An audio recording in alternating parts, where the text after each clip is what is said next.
Before we really had a great process, I think we were just throwing up a bunch of shit at the wall. And that's what I see a lot of brands doing. And you're not really generating learnings. And I think that's something that's super important, is not just a test for the sake of getting winners, but for the sake of generating learning. So you have to be just like very systematic, very organized about how you do it. To me, what that looks like is very iterative approach. Same ads, same exact thing, changing just one variable at a time. That would be probably where I would start. And then you can kind of get into multivariate testing.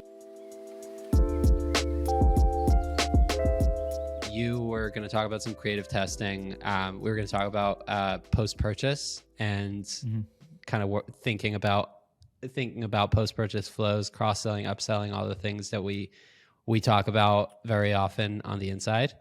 And we can talk about brands we love and some things we don't love in post-purchase.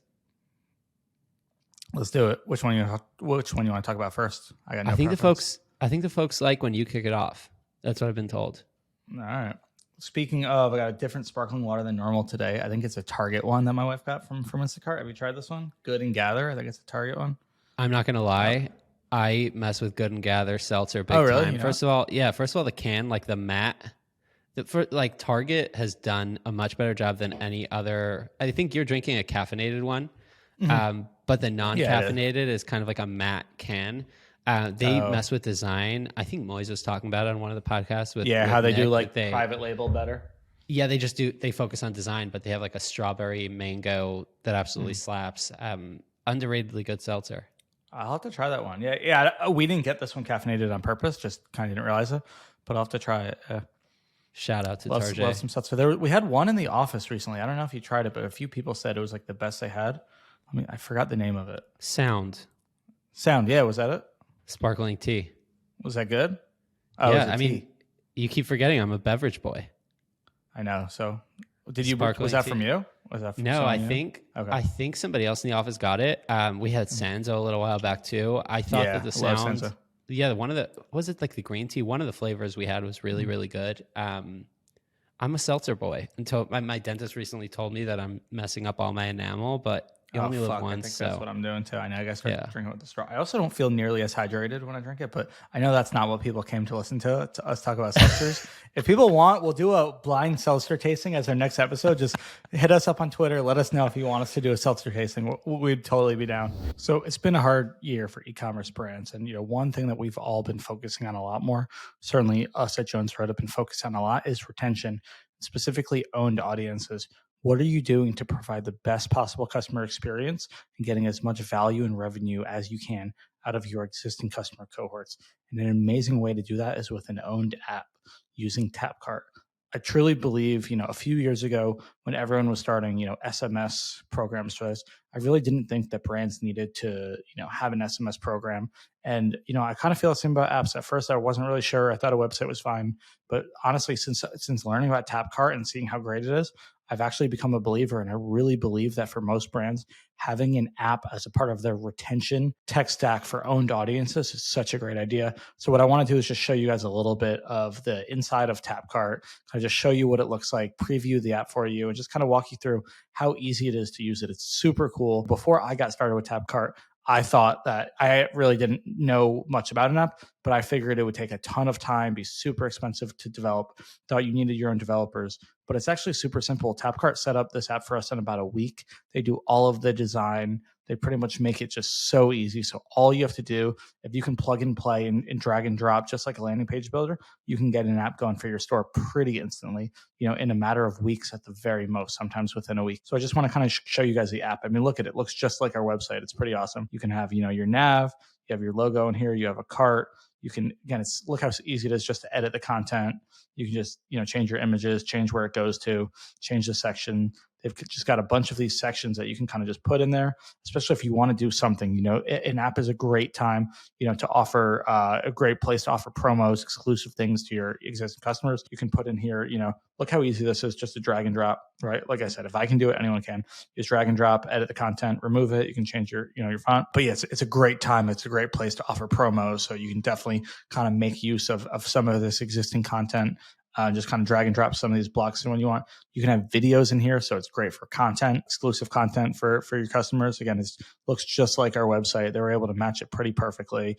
But one of the benefits is because it's an app, it loads super quickly. So yeah, again, you can see kind of how easy it is. You can edit, theme settings in here. You can edit the navigation. It's super cool. They've got some really cool features to grow your app and your user base, where you can scan the QR codes. You can, print or create a QR code that you can use online or anywhere.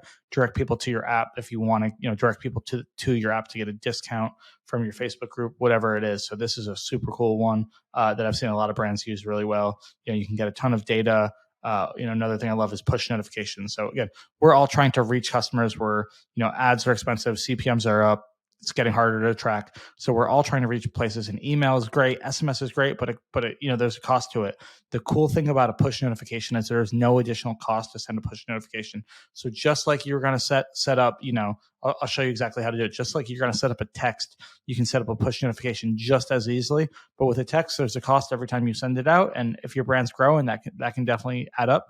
With a push notification, there's no incremental cost. So you can set up, based on a product. You can do it based on a collection. So again, I think that this is super cool. You can do it based on a collection. You just write your copy in here. It's super easy. Change some settings. You can schedule it. It's awesome. It's super cool. It's a great way, just again, to be able to kind of another way to reach your customers without an additional cost. The great thing is, right, it takes up the screen. You can even make these full screen, and there's no additional cost. If I haven't said that already, I love it. I think it's super cool. Like I said, I think nearly everybody should consider having an app. And the best part is if you go to tapcart.com/down to chat, you can actually get up to 2 months free. Go to tapcart.com/down to chat. You can see this amazing landing page that I have. Just fill out your info, book a demo with the Tapcart team. And I highly recommend you do if you're trying to squeeze out more incremental revenue from your existing customers in 2023. Everybody talks about creative testing. That's your biggest lever and whatever. Like, I agree. It is 100%. I just want to move past that and try to be more actionable, because everybody is like, all right, you got to do creative testing. But what does that actually look like? And to me, nothing is, it's a great fucking idea, but it's like, all right, let's actually try to be helpful. How do we actually do that?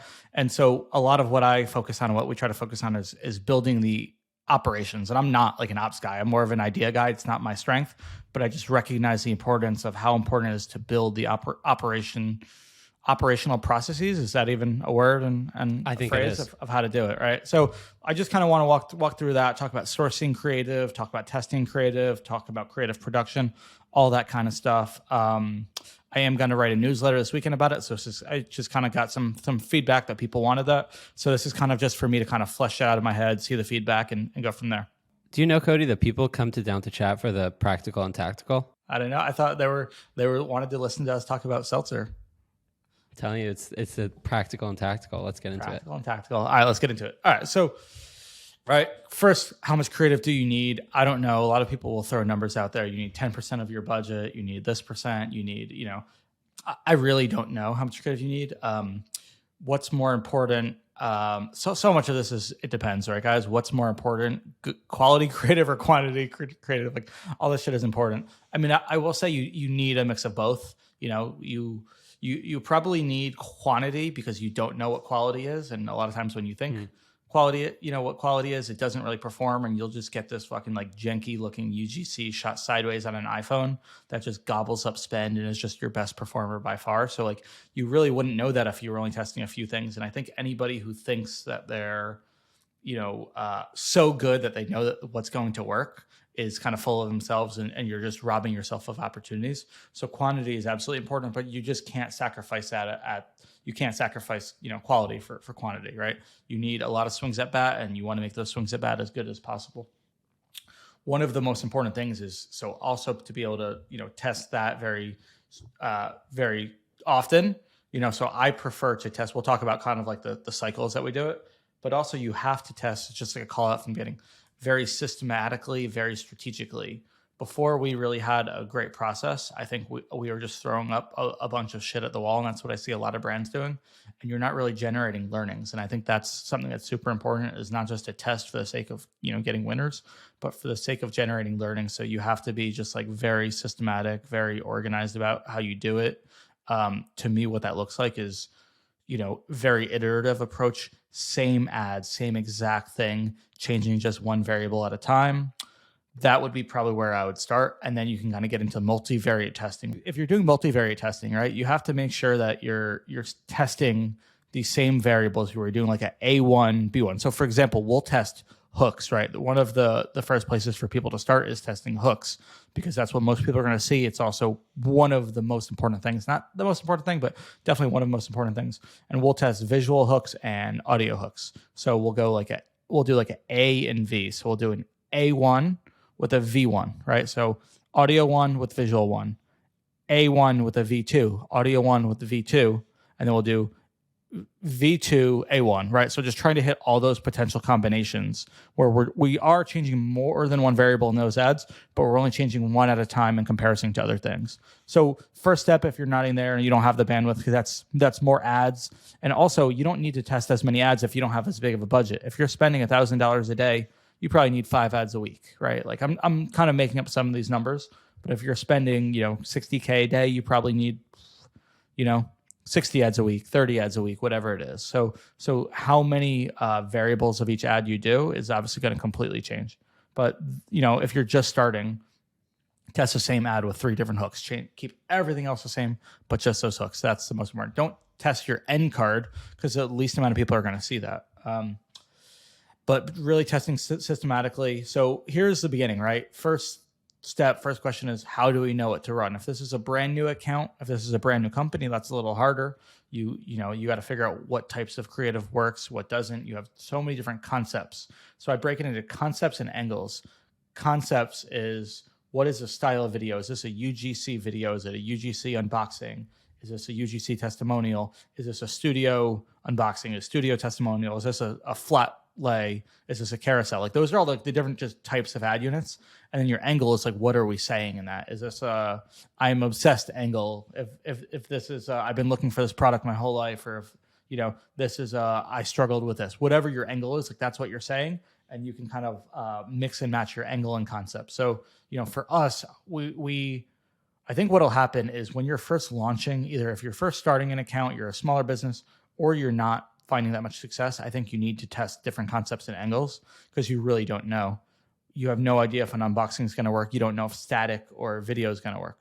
I think as you find more success, you should probably be testing less of different concepts, probably really honing in and testing smaller variables. So doing more iterative testing instead of like larger concepts, and testing probably more of like the messaging and the angles and stuff like that.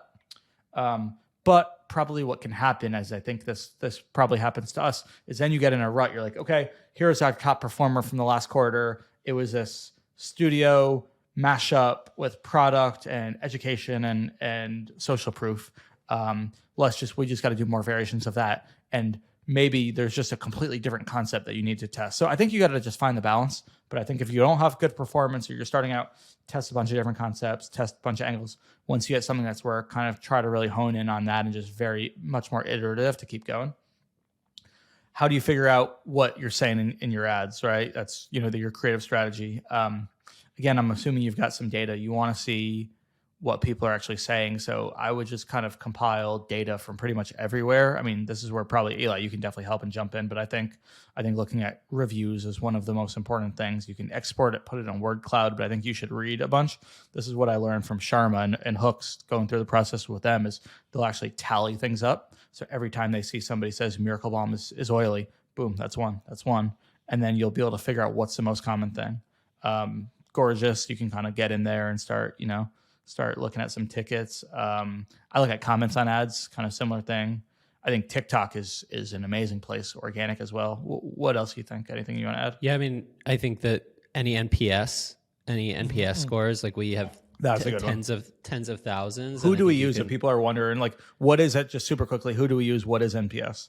Yeah, so NPS is Net Promoter Score, which is essentially when a business says, on a scale of 0 through 10, how likely are you to refer Jones Road to a friend? We use a company called Retently, Retently, and the idea really is anyone that chooses 0 through 6 is a detractor, 6 through 8 is a passive, an 8 through 10 is a promoter, and you can ask different questions based on if they're a promoter. What about this did you love the most? Did you like the customer service? Did you like the shipping and delivery, the website experience, cost, value, whatever direction you want to go?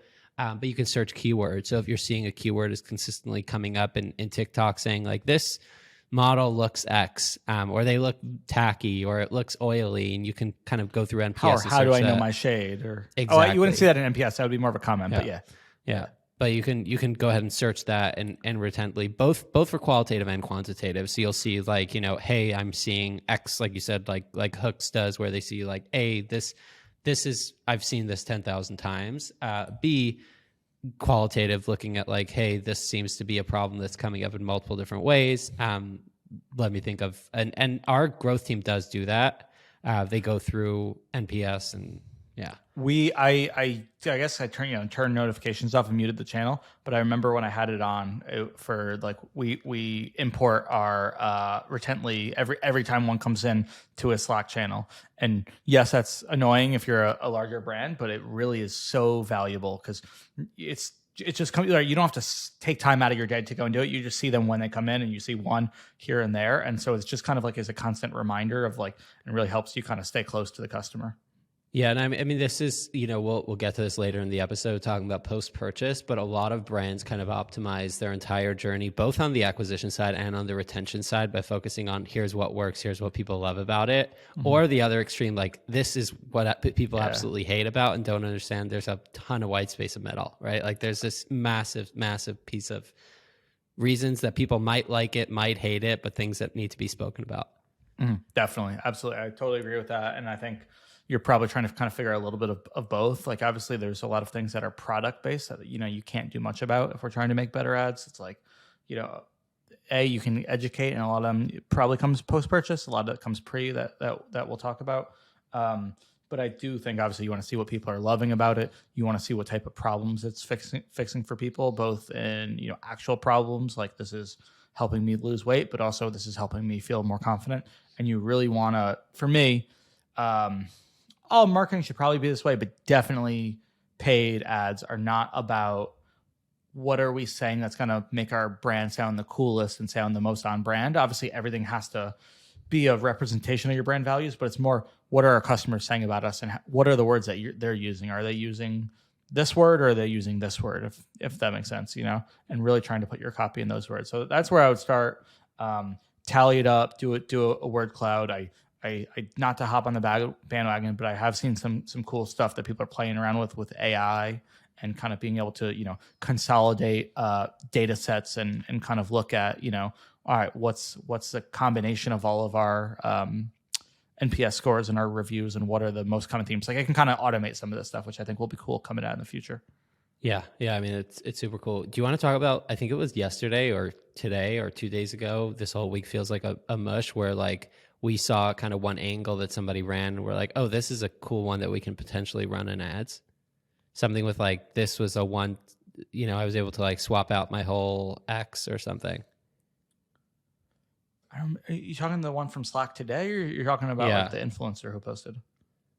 I just remember seeing somebody posted something on Slack, and you're like, oh, this is an interesting angle to test. And I was inspired by the idea of like something that we didn't really think of, angle wise. And then somebody else posts it, and maybe it was the influencer where they posted it and everyone seemed to resonate with it. And we're like, oh shit, like this is interesting. We never thought about Jones as like, oh, this is one easy product to swap out your entire drawer. Right. Maybe that's okay. So maybe that's what it was. Yeah. Maybe it was somebody who's saying that, right? So that's a potential angle is versatility. And I actually think we're running that right now. I don't think it's going to do that well. My feedback was like, I thought we did a great job with the ad. I thought it was beautiful footage. I think it was edited perfectly. It was our best hooks, both audio and visual that we've done before. Usually in, direct response, like when you solve a specific problem for somebody, it's much better than a general thing. Give us an example of solving a specific problem. I have dry skin. This fixes dry skin. This moisturizes dry skin, or this lightens dark circles, or this helps you lose weight. That's a very like problem focused kind of offer product, versus like athletic greens is more of that's their messaging is one thing to kind of replace them all. They'll show people with a big stack of all these pills, and I've seen their TikTok ads and UGC is like, oh, it's such a pain to remember to take all of these things. I mean, maybe that's a problem, but maybe it's how you frame it. But that's less of a specific problem of like you're framing the problem as, oh, it's a pain in the ass to have to carry all these makeup things or all these supplements, and it's more of a specific problem of like, oh, this one product does this one thing, is concealer fixes dark circles. It's just different. So I think that'll be an interesting thing. But I think that's another one we talked about last night that we've talked about a while, but we are, for whatever reason, we never did it. We're adding to our post-purchase survey. We've seen a lot of people do this, and I think it's a great idea. Was there anything that almost stopped you from buying from us today? I think Matt from Lomi spoke about it on the podcast last season. I think so. Yeah. I don't know why we never added it then, but I think we should have. But I think that'll be a really interesting one. What were the objections that were not overcome? I think that's a super interesting one. Yeah, we spoke about this on the flip side yesterday. We had a conversation, you, myself, and Joanne, and we were talking about like thinking about people that didn't repurchase. Like the question, usually you look at the return reasons or or whatever, but you don't really ask them the question like what made you not purchase versus like waiting for them to leave that negative review or what have you. It's interesting. Yeah. I think because it's like, I always believe that when somebody is vocal about a problem, there's probably a ton of people who have the same problem, but are just not saying it, Yep. But I also think maybe there's a difference between somebody who's saying it and somebody who's not, like there just might be other problems that aren't communicated. Who knows? So, all right, do the research. I think, I like to do a sprints thing. So to me, this is like quarterly. You do it, you work super hard on it, see if anything changes. And then it's kind of, this is where I think like I draw a lot of inspiration from tech and like product management. I think that it's project management, but I think this is where you need somebody on your team. This is kind of the creative strategist role. This could be a growth role. It's kind of, everyone's saying media buying is turning into a creative strategist. Not 100% agree, but obviously it's a large part of the role now. This could be a specific project manager on your team, a coordinator, however it is. You need somebody who's, taking this information and just moving the process along and really focused on that. We use Notion for it. I mean, we use Asana for some things, but I'm team Notion for this. So, I think you want to just come up with ideas, meet about it, do whatever you need to do. Just come up with all ideas, just put it in a backlog, right? And this is how I think, we should do everything from organic social, from paid, from website testing, from landing page testing, what are all of the research we've got, what are the problems we're trying to solve, put in a backlog, let's meet about it. And you should be able to label everything by impact and lift. Impact is what's the potential effect that we think this is going to have. Do we think this is going to make a 1% difference by we're changing a button color, or do we think this is a completely different type of ad that could potentially change our business? Obviously it's hard to know, but you're taking your best guess. Usually the things that are biggest impact are always going to be bigger lift. By lift, I mean, what's the effort, right? How hard is it to pull off? Is this just something where a coordinator on our team can go into Replo or can go into, Recharm for ads and be able to tweak it and just change one thing? Same exact ad, but just change the copy. That's pretty easy. Or do we need stuff shot? Do we need a landing page designed and developed? It's obviously much higher impact or much higher lift, if that makes sense. And then you just prioritize with your team. Whoever's in charge, you hopefully do it together. And it's like, like if you can find something that's high impact, low lift, do that, right? That's really easy. One that I can think of right now is like, let's say you have a listicle running, right? Like a 5 reasons why. You don't need you have a template. Hopefully you're using Replo or something like that. You don't need any dev work. You don't really need any design work. That's just copy. So it's very inefficient. It's very cheap. It should be super easy to run 3 or 4 listicles against the same exact one and see what works, because the content of your page probably matters more than like the design of it. I would is what I've seen. So that would be a pretty easy one. Versus again, if we had to do a entire section or develop, like you just have to figure out what to prioritize and when. Talking about creative specifically, again, you're looking at, what do we need shot? What can we repurpose? I think you always should be doing the best you can to repurpose creative, as well as, that's what I've seen a lot of the best teams do. That's what I think our team is doing a really good job of now, as well as obviously shooting net new stuff. So I think it's that. I think it's planning shoots. So in terms of getting content, I think that's one where a lot of brands don't even have enough content to start with. Once you have your ideas, I think hopefully you can shoot in-house. You can shoot iPhone in-house, or you can shoot a little bit higher quality. I think there's probably, depending on the brand, some value in doing both of those, whether that's founder, whether that's product stuff, whatever that is. If you've got launches and stuff like that, you're probably going to take stuff that maybe wasn't shot specifically for paid, but you're going to get that from the brand and creative team, but you should be able to repurpose that. Absolutely. You should also be working with creators. So, there's totally different ways to do it. For us, we like to work with creators that have already posted about the brand, and maybe they're an affiliate for us or they're an influencer. And we're trying to grow our roster of creators. We're trying to have like a dozen people kind of by the end of the year that are just on retainer. Some brands that I think do an amazing job of this are Seed Health. Mm-hmm. Who else do you see a lot of like whitelisted ads from? AG1. AG1, they do a pretty good job of it. I get a lot of their like brand ads. I don't get a lot of their whitelisted ones, but I see a lot of whitelisted TikTok ads now. TikTok, they do a lot of TikTok. Yeah, so they do a lot of that. Trying to think who does a lot of, not a ton in beauty. I'm starting to see some, so people are kind of catching on, which is awesome. But we can't give them airtime. Yeah, no, not at all. I'm trying to think who else does it. I know Athletic Greens. 8 Sleep does a pretty good job of it. I think Seed though does one of the better jobs of it I've seen. I'm sure there's plenty of examples. I'm just kind of not thinking of. You don't have to whitelist it. You can also run it through your own. I would test, but I think that's something. So, and then, also static. So those would be, I guess, 3 ways to do it. So if you work with an agency, whether you do it in-house or you work with freelancers, like taking your like professional studio photography, video, repurposing that, taking stuff that you're shooting in-house, whether that's iPhone or a little nicer, taking that, and then also working with creators. You can whitelist that, but then you also want to be repurposing it. So we'll take, we'll clip up and we'll take, Bobby, in-house iPhone footage with some clips of content creators who have said stuff with maybe some BTS and B-roll. You need tons of B-roll of what we've done from a shoot, So we'll kind of do a combination of that and just trying to figure out what works and what doesn't, and really trying to repurpose that. So I prefer if you have in-house editors, just because to me, the communication is so important in terms of here's what worked, here's what didn't. That you either need to be really close with a freelancer or with an agency that you're working with to get that data across.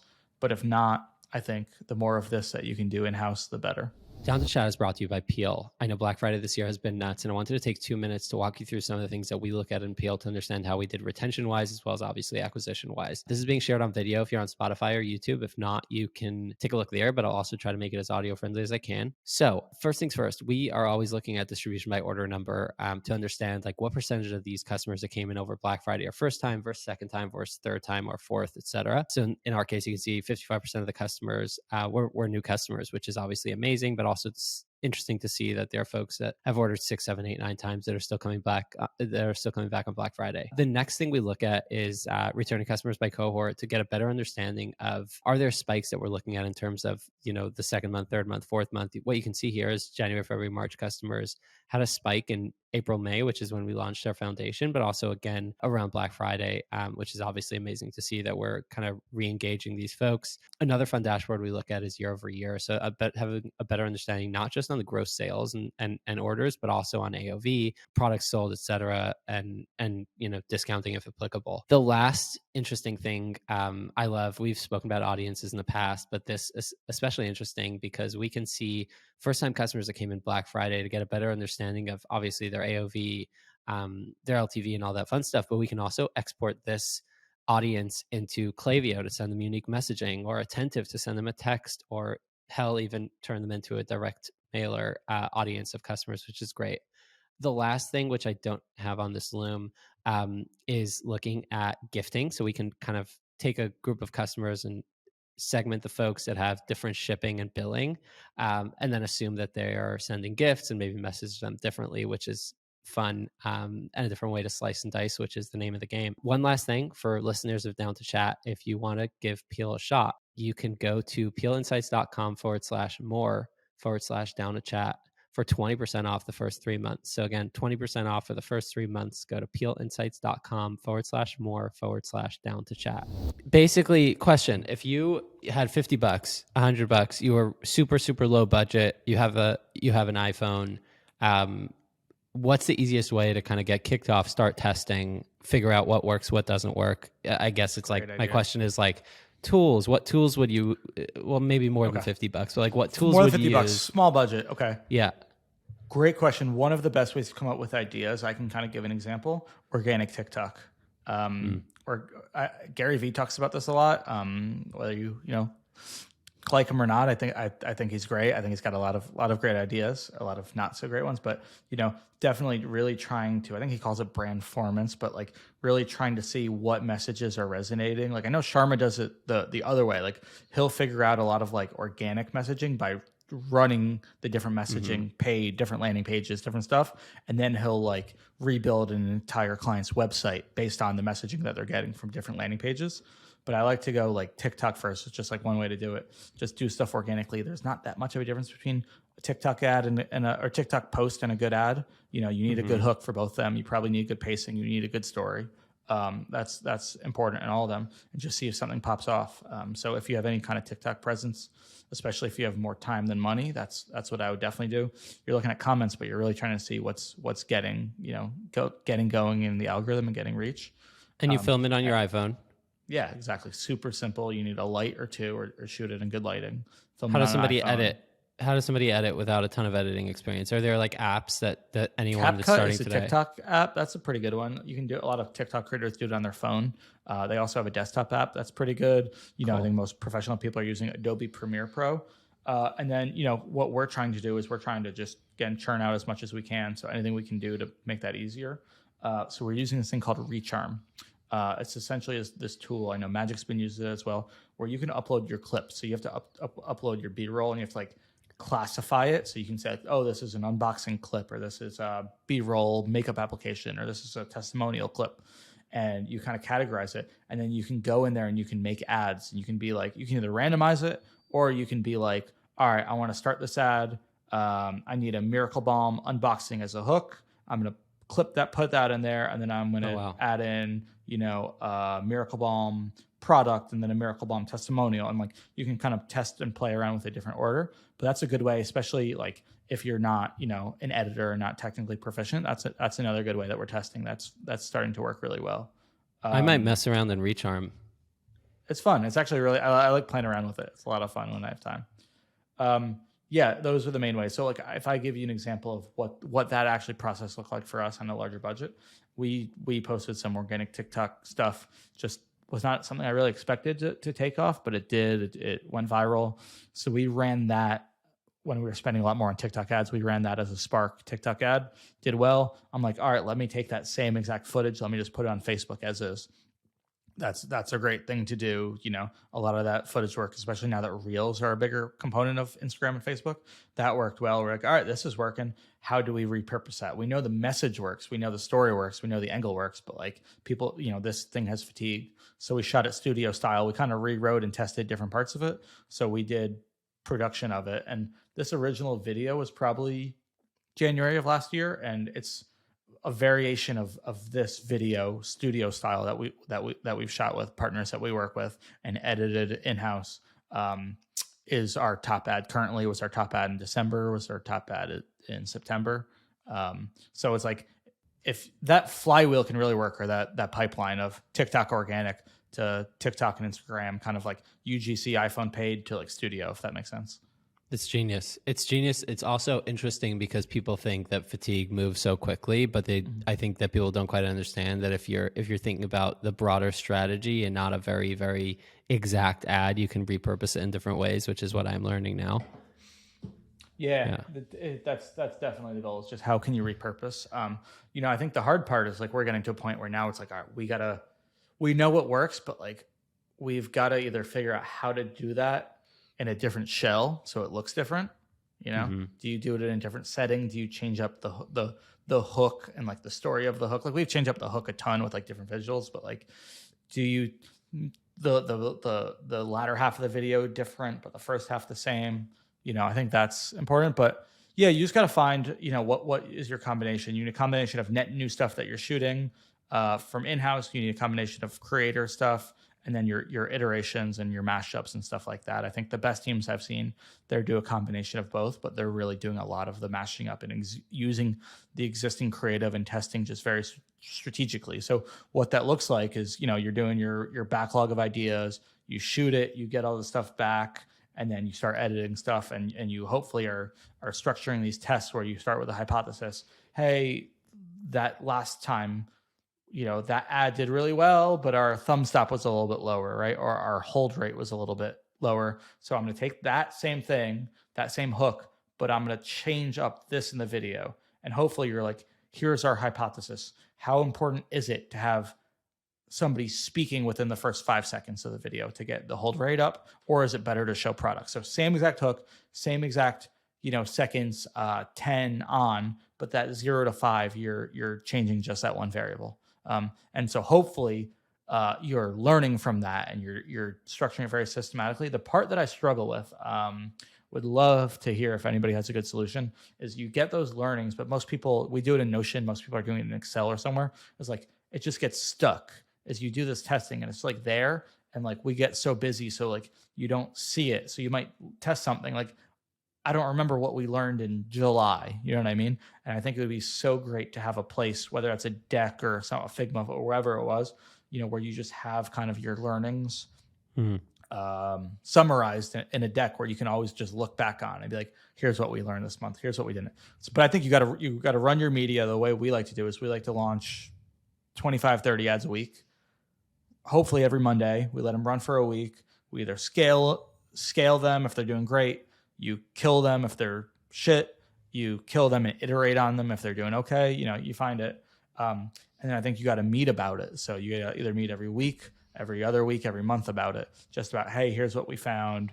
You got to make sure you're having that communication between your designer / editor, so the creative team, and then like the growth team who's actually doing this, So that's the most important thing, is that communication and just the project management of moving things along and sharing the data and just continue to test in a structured way and learn and do it. So that's really, to me, what paid social success looks like these days. And I don't know how you outsource that. I think that's why I think you're going to see more and more brands doing it in-house. And unless if you're not getting any type of that, like that's at like a high level for an 8 and 9 figure brand, but you can kind of scale that down for a 6 and 7 figure brand. At least just scale it down, bring the cost down, bring the number of ads you do, bring the number of people involved down. But you have to at least be focusing a good amount of your time on that if you want to succeed. And if your agency isn't doing that, I just speak with so many people on MentorPass calls or whatever, where the agency isn't doing anything like that. It's like, what's the agency really doing for you?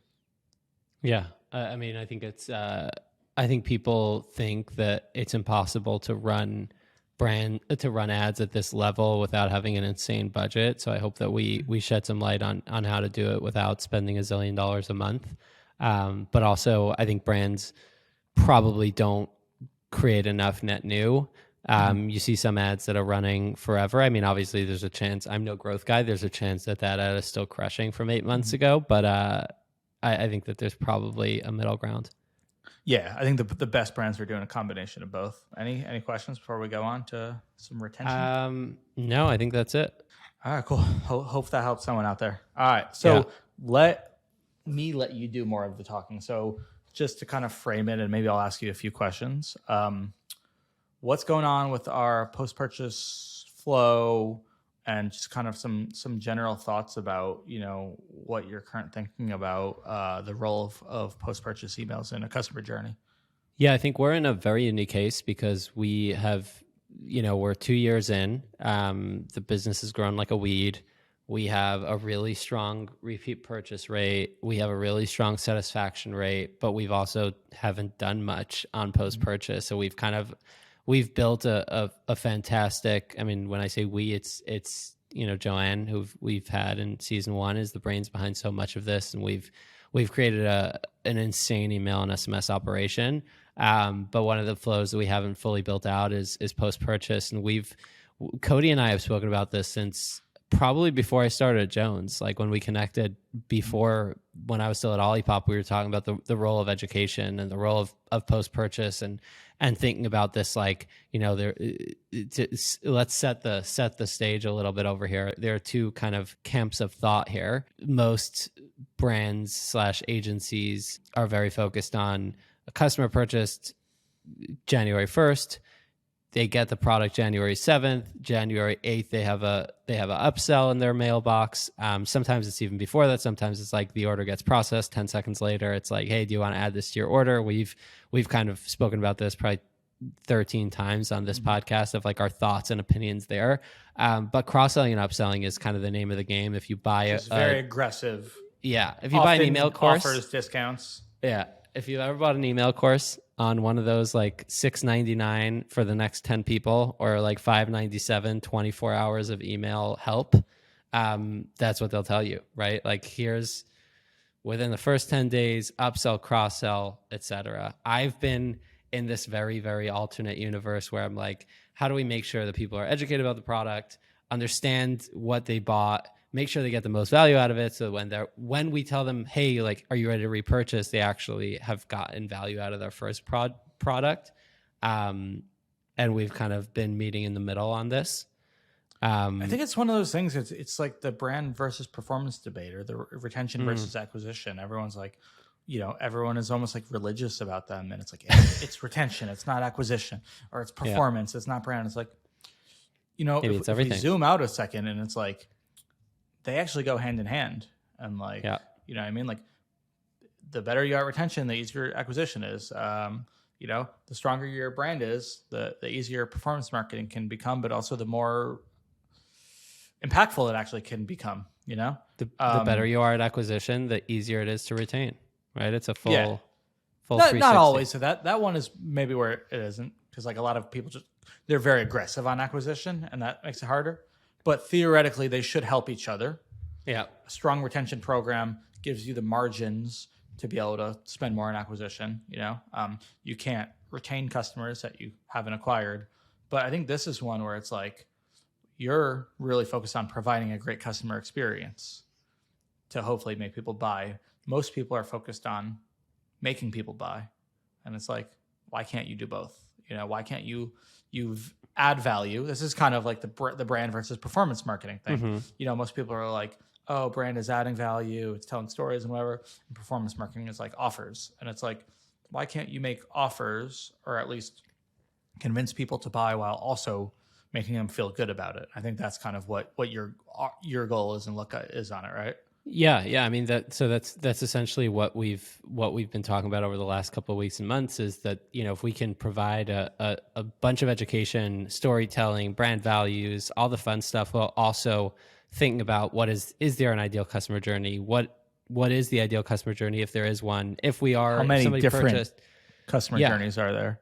Yeah. And if somebody purchased like our best-selling Miracle Balm, do we want to upsell them to a different shade of it versus upsell them into, or cross-sell them into skincare, et cetera? But I think that we've spent a lot of time kind of thinking about the thought process around it. Now we've started, you know, Joanne is kind of pushing to start building this. And it's going to be a blast. It'll be a lot of fun, and I'm excited to kind of share what we have as we build it out.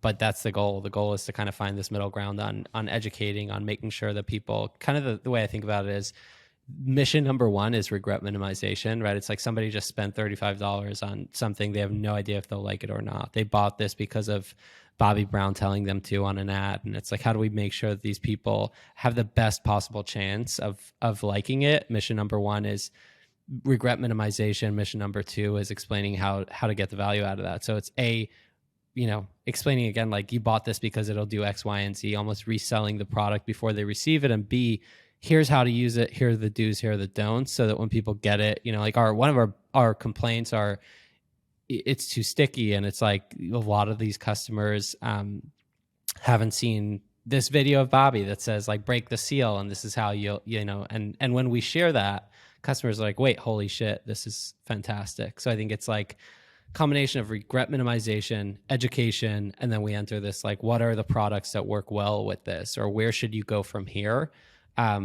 which is the part I'm really excited about. Yeah, no, I totally agree. So again, just to kind of summarize it, like it's like you either see some of that. I don't think you see a ton of it, like very educational customer journeys and flows, but you see some of it. Or I think you see some just like none of that, no education, maybe a little trying, but like not great. And then it's just like, oh, special offer for you. We miss you. Come back and stuff like that. And do you think you think you can balance it? Like the goal is retention, right? That's a number. And you can either try to do that by upselling hard, which would be more of like the direct response tactic.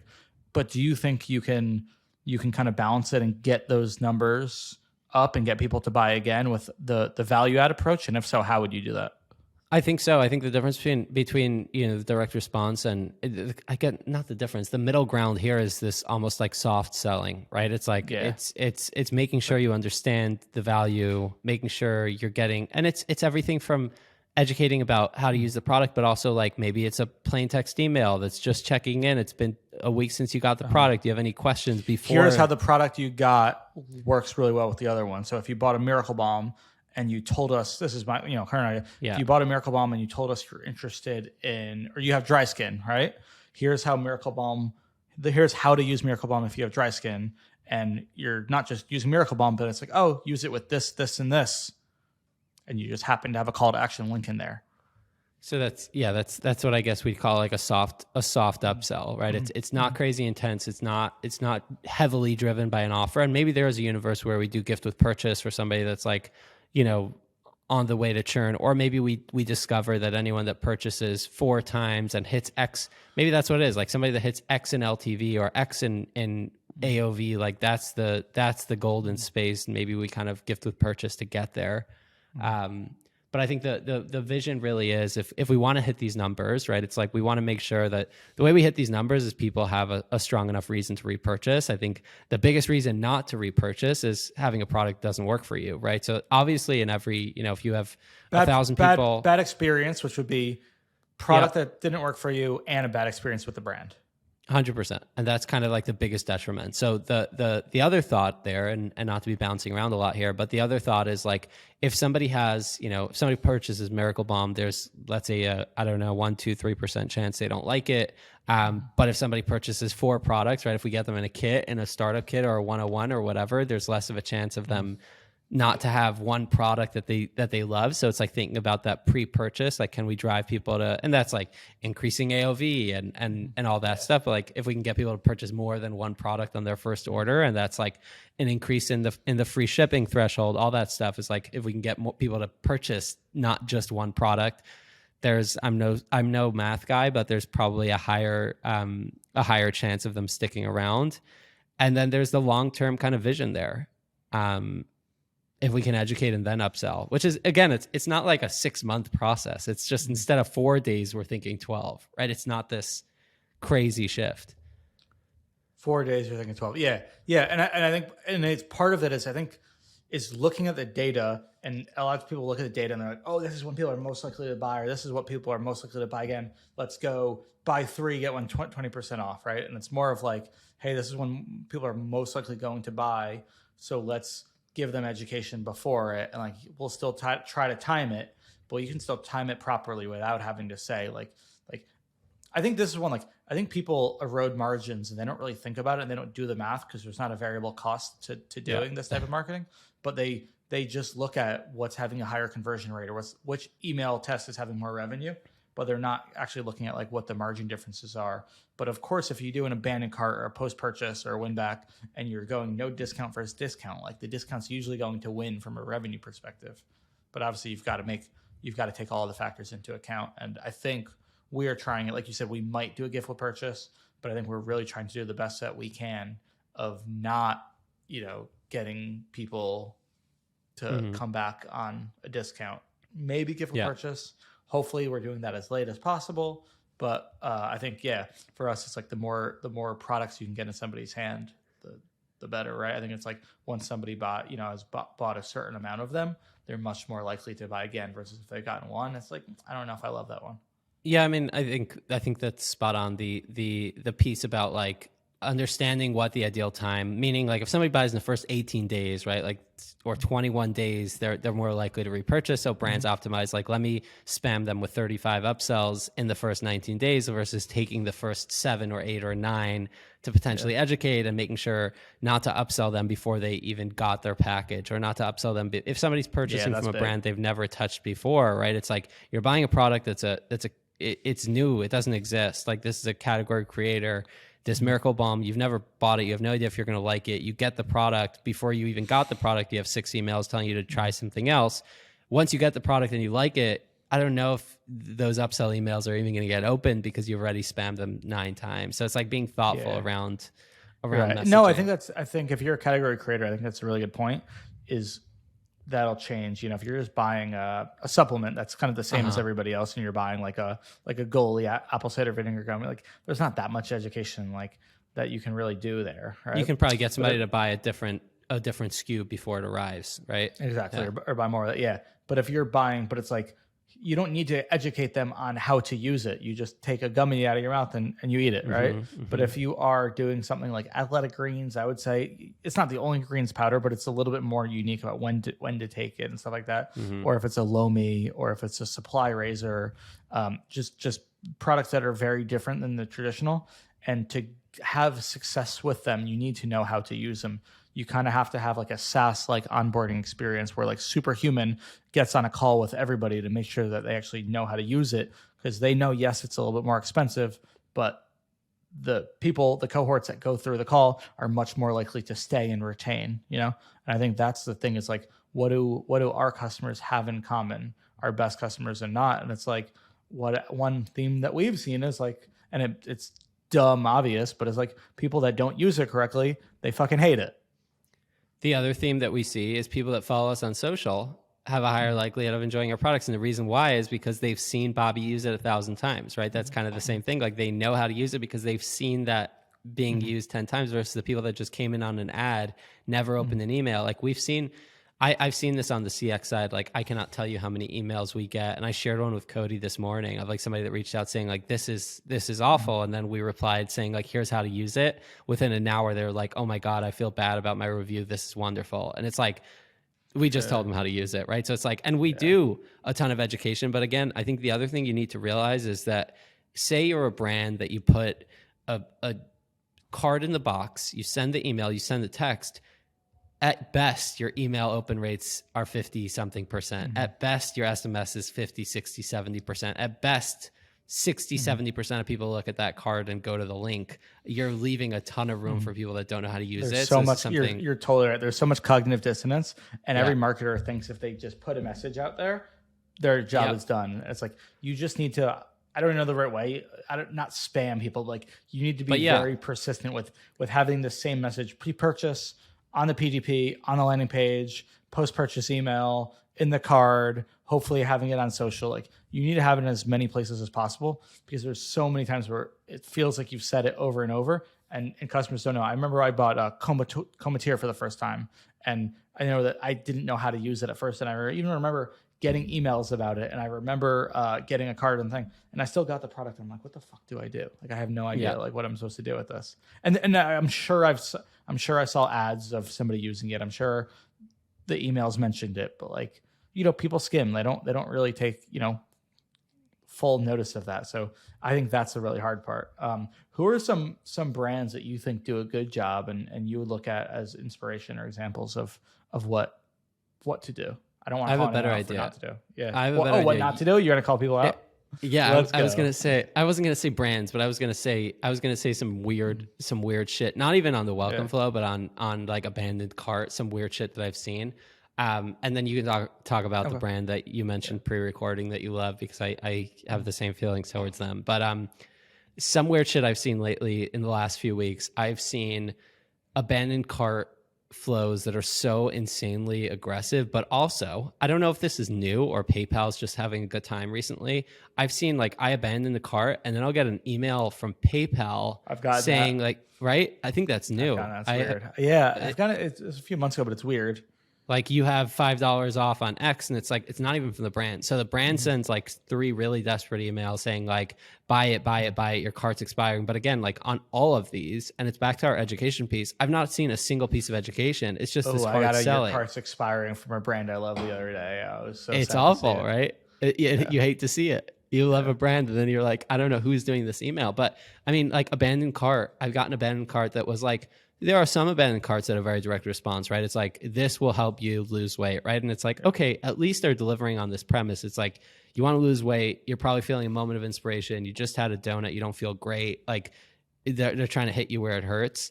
But like zero education is just like, your cart's expiring, 15%. And then you get a email from PayPal, and then you get the like safe opt weird, like you just browse this website, and it's like, you just got hit 3 times and you still have no fucking clue what this brand does. And what about post-purchase? Like what's some cringe shit that you've seen post-purchase? Some don'ts, and you can talk about the do's. Some don'ts I've seen post-purchase are asking for a review before the product gets to you. Totally. I've seen people get invited to VIP communities when they have never purchased in their life, right? It's like you're like invited to this super exclusive secret society, but it's not a secret if every first-time customer is invited on the first email. I've seen people pushing for cross-sell and upsell on a product that doesn't make sense.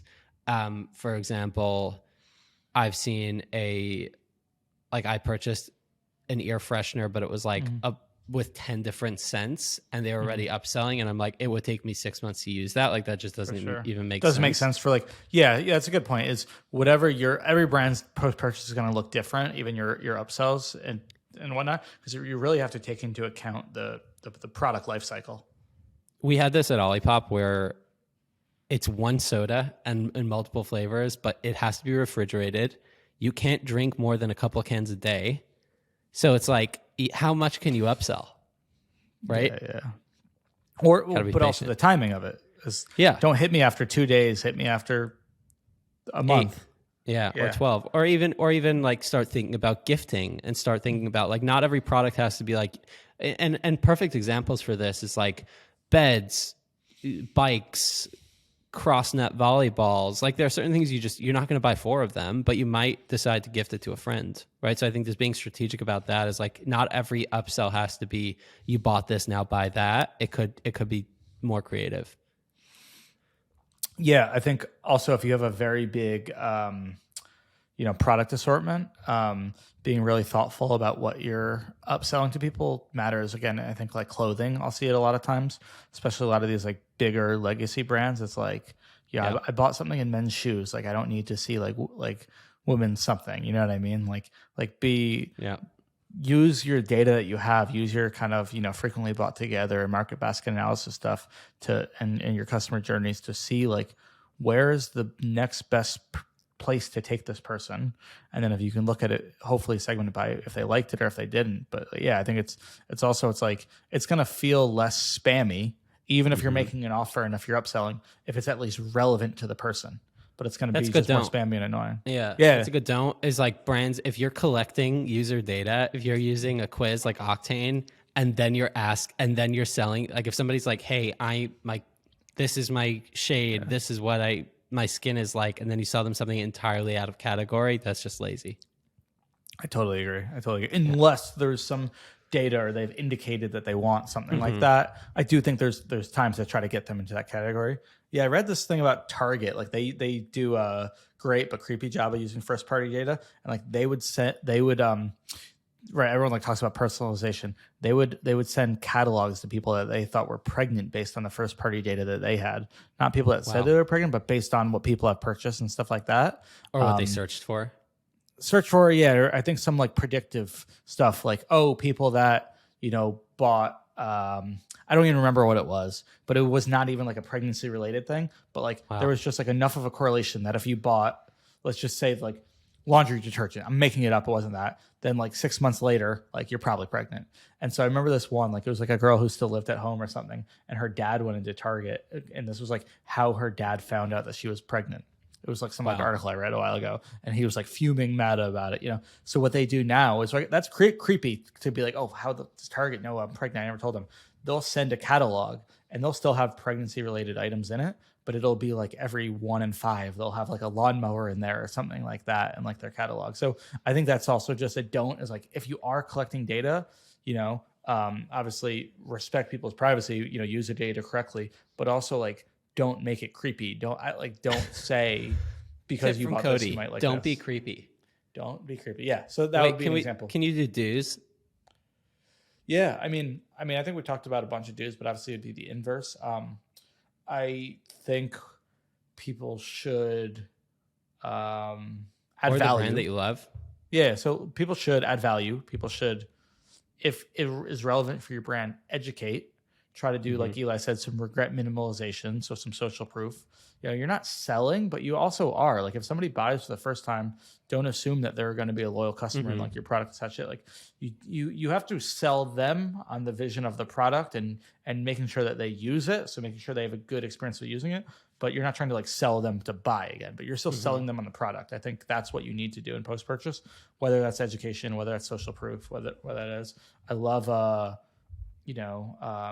asking for feedback. I love I think we do this, and I've seen a lot of brands do it, like a post-purchase plain text email from somebody on the CX team, asking for feedback on how the product was and seeing if they need any help. I love that.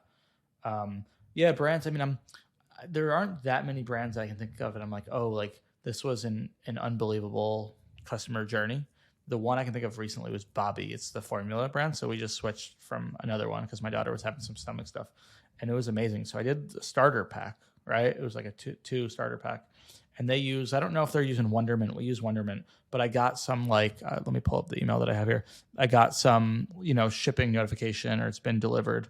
And so they have, it's arrived. It was delivered today. Here's kind of the details, but then they have a block under it with some type of educational thing, which is amazing. And I think the reason why I was so impressed is they didn't say, you must be thinking this, or like you left this behind, that kind of stuff.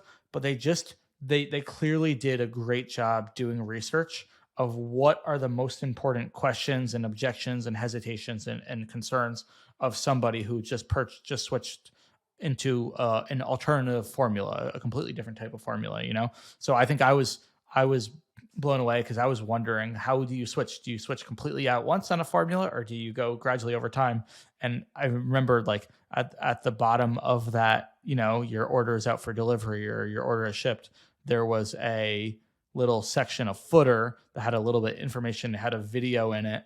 What was it? Let's talk fussiness. This is right after click, the looking of all the payment info. Let's talk fussiness, gas burps, too many swaddles, question mark. Bobby's RN is here to help answer. So they have like a feeding guide, and then another one led to a blog that was all about how to switch, and they brought it to a blog. So I think if you have any type of editorial component, I think that's such a great time to do it.